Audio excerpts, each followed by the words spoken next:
আজকে আমি দুর্দান্ত স্বাদের একটা তাল খিরি রেসিপি নিয়ে চলে আসলাম। এখানে আমি তালটাকে আগে থেকে কিন্তু রস করে নিয়েছি। রস করাটা আমি দেখালাম না। আর রস করে নেওয়ার পর একটি কাচের পাত্রে আমি তালের রসটাকে নিয়ে নিলাম। এবার তাল ক্ষীর বানানোর জন্য আমি অর্ধেকটা নারকেল নিয়েছি। নারকেলটাকে আমি কুড়ে নেব এখন। আর 2 কিলো দুধ এখানে আমি আগে থেকেই বসিয়ে দিয়েছি। দুধটা ঘন হতে বেশ সময় লাগবে, তাই আমি আগে থেকেই দুধটাকে বসিয়ে দিয়েছি। এইভাবে প্রায় আধ ঘন্টারও বেশি আমি দুধটাকে জাল করে নিয়েছি। জাল করার পর 2 কিলো থেকে প্রায় 500 গ্রামের মতো দুধটা কিন্তু হয়েছে। এরকম ঘন অবস্থাতে আমি 1 কাপ চিনি দিয়ে দিলাম। এবার চিনিটা দেওয়ার পর একটি হাতার সাহায্যে ভালো করে একটু নেড়ে চেড়ে নেব।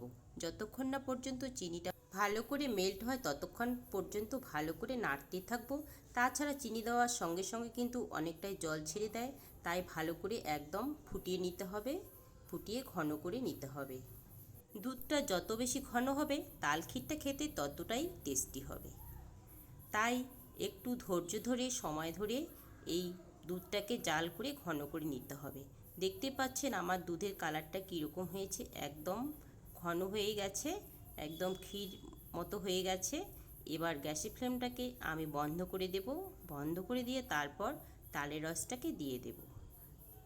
আর তালের রসটা দেওয়ার সময় অবশ্যই গ্যাসের ফ্লেমটাকে বন্ধ করে তালের রসটা দিতে হবে, তা না হলে অনেক সময় ফেটে যাওয়ার সম্ভাবনা থাকে। এবার তালের রসটাকে দিয়ে আমি হাতার সাহায্যে তালের রসটাকে ভালো করে এই দুধের সঙ্গে মিশিয়ে নেব। একটু সময় ধরে এইভাবে ভালো করে হাতার নিচের অংশটা দিয়ে তালের রসটাকে দুধের সঙ্গে মিশিয়ে দেব। মেশানো হয়ে গেছে, একদম ভালোভাবে মিশে গেছে রসটা। তারপর আমি উপর থেকে নারকেল কোড়া ছড়িয়ে দেব। ছড়িয়ে দেওয়ার পর এখন আমি এটাকে আবারও কিছুক্ষণ ঠান্ডা করে নেব। ঠান্ডা করে নেওয়ার পর পরিবেশন করব। কেমন লাগলো আমার তাল ক্ষীরের এই রেসিপিটা? কোথাও একটু কারো ভালো লেগে থাকলে চ্যানেলটিকে সাবস্ক্রাইব করার জন্য অনুরোধ রইল ও দেখার শুরুতে একটা লাইক দিয়ে দেখার অনুরোধ রইল।